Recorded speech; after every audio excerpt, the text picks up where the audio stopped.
দুষ্কৃতিকারীরা কিছু লোকেরা কালকে দাগনমিয়া থানায় এই হামলাগুলো করেছে।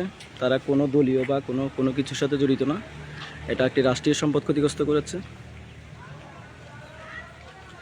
এইসব দুষ্কৃতিকারীদের কাছ থেকে যারাই পাবেন তাদেরকে আইনের আওতায় আনবেন। থানার প্রতিটি সেক্টরে এই হামলার চিহ্ন লক্ষ্য করা যাচ্ছে।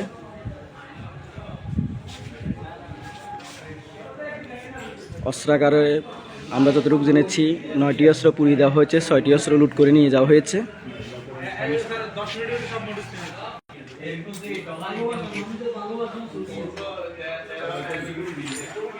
এটি পুলিশ তদন্ত মোহাম্মদ রাসেল মিয়ার রুম। এখানেও হামলার তছনছ চিত্র। এটি অফিসের ইনচার্জ আবুল হাসিম, ওনার অফিস।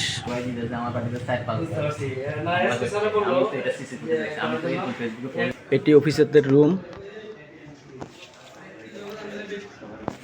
এসব দুষ্কৃতিকারীরা এলাকা ছেড়ে যাওয়ার আগে এই হামলাগুলো করেছে। এটা কোনো স্থানীয় কোনো নেতাকর্মী বা যারা কালকে আনন্দ মিছিল করেছে তারা, আমরা যতটুকু জেনেছি, এদের সাথে জড়িত ছিল না। এটি দেরেস্তাখানা, যেখানে মুন্সিখানা বলা হয়, এটি মুন্সিখানার চিত্র।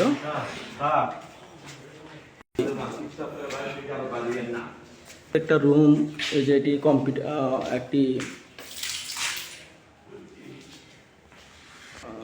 নারী, শিশু, বয়স্ক, প্রতিবন্ধী হেল্প ডেস্ক।